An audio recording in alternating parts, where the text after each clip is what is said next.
So aside from a few trades, I think that we can all admit that this offseason has been pretty boring, and that's why when I saw this tweet breaking, Aroldis Chapman has been arrested, I thought, oh my god, drama's about to pop off, and then I played the video.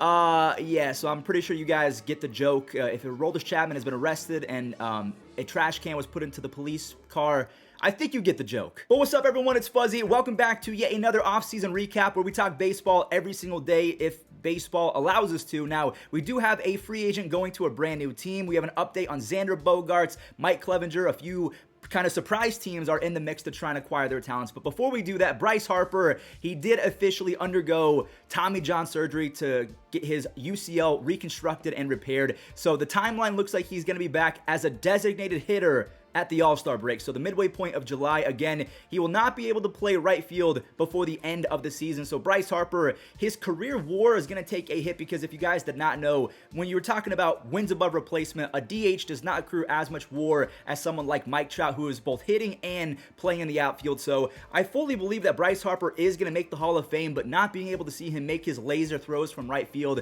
that is a big-time bummer. Now, one other player that is going to be missing some time because of surgery, this guy right here, Blake Treinen. I mean, at one point, he had one of the greatest relief seasons of all time back when he was with the Oakland Athletics, and then with the Dodgers, he was pretty good as well, but he is undergoing a surgery to repair his labrum and rotator cuff, and as we can see, since joining the Dodgers in 2020, 34-year-old Blake Treinen had a 2.45 ERA with 113 strikeouts over 103 innings. In 2021, he had a 1.91 ERA and became the Dodgers' best reliever, so this is a big-time loss, and honestly, I'm not saying that he was a big reason why they didn't go deep in the playoffs, but the Dodgers, they had a lot of holes even though they won a lot of games. All right, let's talk about the only free agent signing for today's little recap. We have a former Cleveland Guardian, one of my favorite players of all time, Carlos Santana. He is going to the Pirates on a one-year, $6.7 million contract, and I have to tell you guys something right now that if you're a Pirates fan, this might be hard to hear out loud.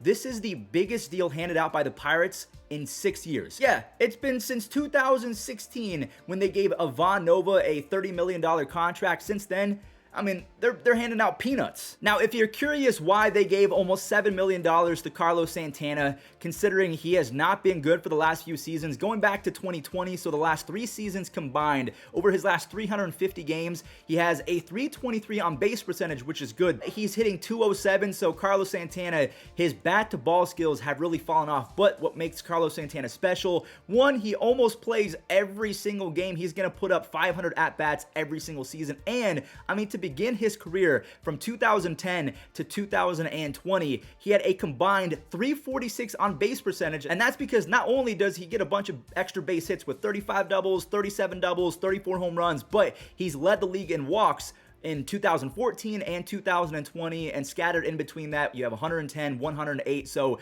Carlos Santana, even though he's really kind of scuffled the last few seasons, he's an on-base god, and we saw that with the Royals in 52 games. He was hitting .216, which is not good, but he had a .349 on-base percentage and an almost 100 league average OPS plus. So can he get the job done? Maybe. I mean, he hit 192 for the Mariners and still had a league average 101 OPS plus. So he is one of those players that if you're an old school batting average means everything, you're not going to like Carlos Santana. Now, obviously, you get Carlos Santana to play almost every single day. He's going to get on base, and let's say he's not going to play every single day, you could use him as a platoon guy against lefties, because a year ago, even though he didn't have the best batting average, it was against right-handed pitchers. Against lefties, he had a near .390 on base percentage and an almost 125 OPS plus. So against lefties, Carlos Santana, it's kind of like Albert Pujols as he ages. He's only going to be elite against one certain set of pitchers, and Pujols, Santana, that happens to be left-handed pitchers. Now, just in case you have not been convinced that Carlos Santana is an on-base god, check out this tweet from my boy Danny.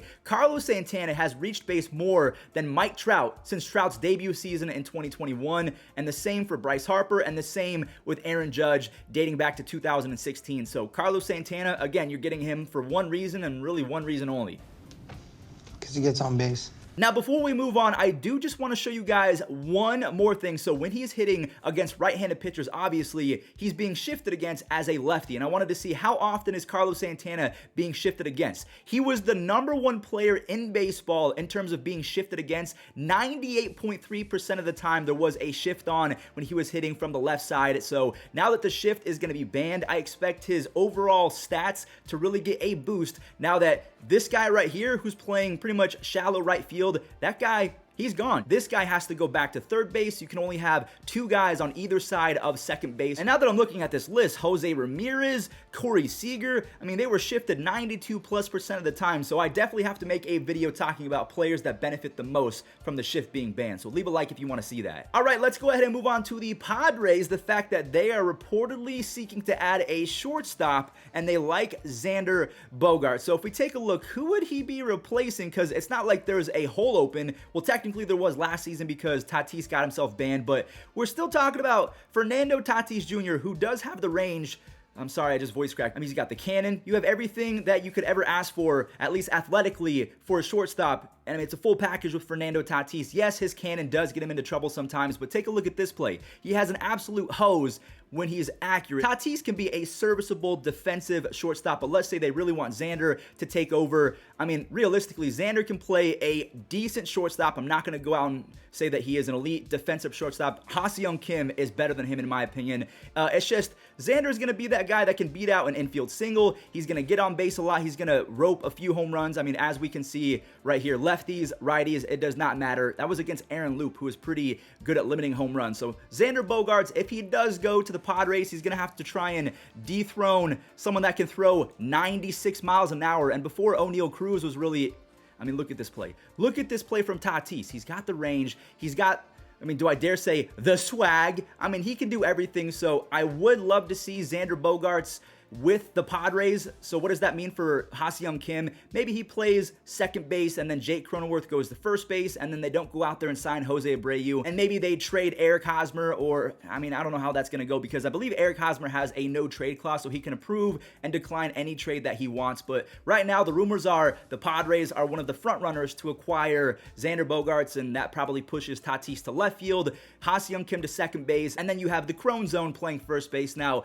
because we were talking about the Padres, let's talk about a former Padre. I don't think that Mike Clevinger is going back. The reports are the White Sox are in the front run to acquire his services. And if we take a look at Mike Clevinger's stats, to begin his career from 2017 to 2020, he had a combined 2.96 ERA and a 3.39 FIP. Both of those are really strong numbers, and he was striking out nearly 10.5 hitters per 9 innings. So Mike Clevinger was one of the more underrated players, at least pitching-wise, in all of Major League Baseball. He took a dip in 2022, and I think that's in large part because he was coming back from injury, and it was injury on top of injury. So in a 4.5 ERA, almost 5 FIP, he was not good. Age is not on his side either. He's approaching 32 years old. So Mike Clevinger, he's probably going to get anywhere from $10 to $15 million if he's lucky. If you're a White Sox fan, would you want him on your team? Let me know. I mean, he used to destroy the White Sox when he was with Cleveland. So the White Sox are really weird though, because they develop pitchers pretty well, but then sometimes a guy like Lucas Giolito, he just falls off. They signed Johnny Cueto out of nowhere. He has his best season in years. Dylan Cease's progressed really well. Michael Kopech, he starts off hot and then falls off. So Mike Clevinger, he would be a project for the White Sox, but